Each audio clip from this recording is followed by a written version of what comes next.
Hey guys, how you doing? And welcome to Comics and Chill. Today we are talking about Marvel Comics Essential Collections. Now, for those of you that don't know, the Marvel Essential Collections collected huge runs of classic comics, Spider-Man, X-Men, Avengers, etc. in one phone book-sized black and white volume.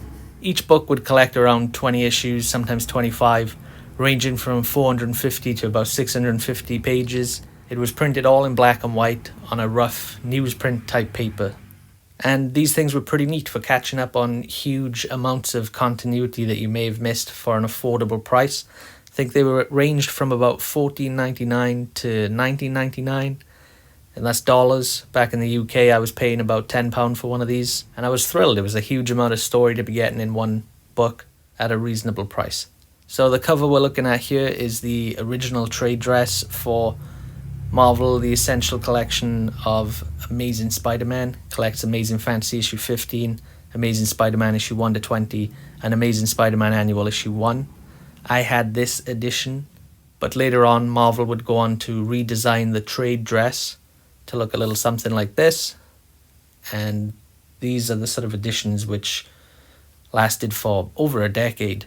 Now, when I first learned about these books, a kid at school told me about them. I'd come off of the Spider-Man cartoons and the computer games and the movies, and I was just obsessed. I wanted more Spider-Man. I wanted to read as much as I could. And when I found out about these books, I thought it was too good to be true that I could read every single issue of Spider-Man and catch up on all that continuity. Fast forward to now, I haven't read all of them. I didn't buy every single one of these essential editions. I only ended up buying 3, and it was the Amazing Spider-Man Volume 1, which you're looking at here. I bought my father for his 40th birthday the Fantastic Four Essential Collection, Volume 1, as he used to read the comics when he was a kid.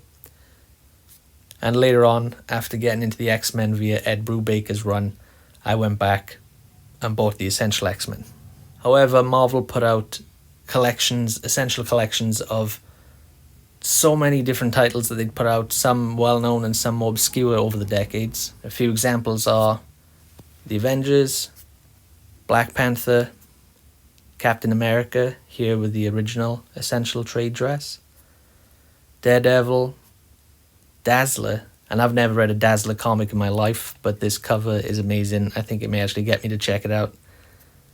Defenders, Doctor Strange, Ghost Rider, Howard the Duck, Incredible Hulk, Iron Man, Moon Knight, The Punisher, Silver Surfer, Thor, Wolverine, and they even had Godzilla King of the Monsters, which I have to track down.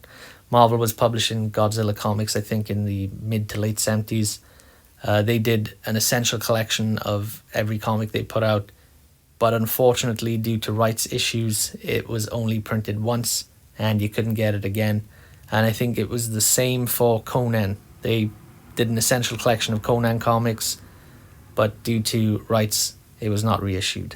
But today we're going to look at the first essential collection I bought, which was The Amazing Spider-Man. So let's dig in. Now, I wasn't thrilled when I first learned that these editions were not in colour.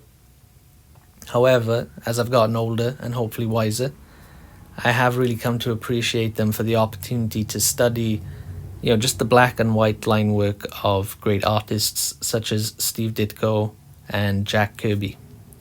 One thing that I struggled with as a kid reading these, I didn't read a lot before I got into comics, and I was collecting the UK reprints of Ultimate Spider-Man at the time, and coming back to look at these old comics, there's a lot of words, and it made me think that maybe Stan Lee or whoever was writing the others were being paid by the word, because the language of comics at the time, it was still developing, and I always heard that you should be able to read a comic from the pictures alone.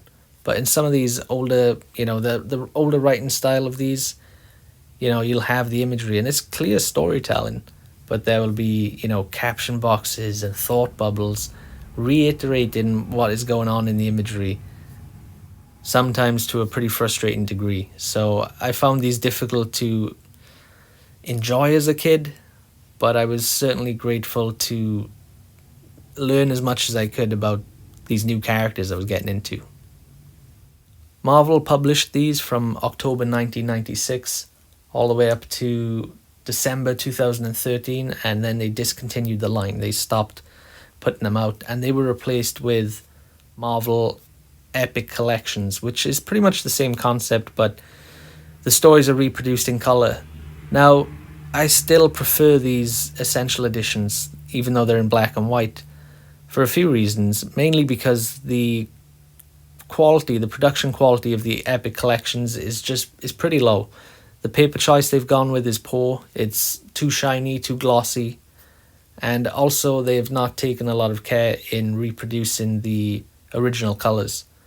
Now, when comics used to be printed back in the 60s, the ink would merge with the shitty newsprint paper and sort of bleed, and also you'd have all those half-tone dots, and it gave an effect which, I mean, at the time they were just working with what they had, but looking back at scans of old comics or more carefully reproduced old comics, it's a texture and a colour style that I've really come to love, and I try to implement in my own work.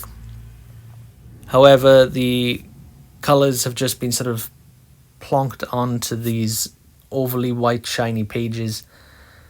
There's no bleed or anything, and it just they're a little too garish, and it's just not for me. Now, I'm from the UK, but I actually moved away from the UK. I moved abroad a few years ago, and all of my comics, including my Essential Collections, are still back at home with my brother. They're at my brother's house. He's keeping hold of them for me, and I'm not sure when I'll be reunited with them, but I would love to pick up collecting some of these Essential Collections again, to really go back and study the artwork now I'm a little older. Where I live right now, there's not a lot of comic stores. There's very little that work with ordering through Diamond, so it can be hard to get comics here. When I moved away, I eventually bought a Kindle Fire, and that's when I started using Comixology. Though I recently learned of a second-hand bookstore which apparently has quite the collection of Marvel Essential Editions, so I may be hurrying over there soon to see what they've got and to start picking these bad boys up again. And if I can get my hands on that Godzilla one, I'll be very, very happy. So if you see these books floating out in the wild, I highly recommend picking them up to sort of, fill in any continuity gaps you may have, or to just check out this older work. I'm not sure what the resale value is of these things, if costs have gone up or if they're readily available. Some shops may still have them new, but if you come across them and it's a character you like, definitely pick up a copy and check it out. So thanks for checking out today's video. Let me know what you think of the Marvel Essential Comics line. Like and subscribe if you haven't already. Follow us on social media, and have a great day. I'll be back tomorrow.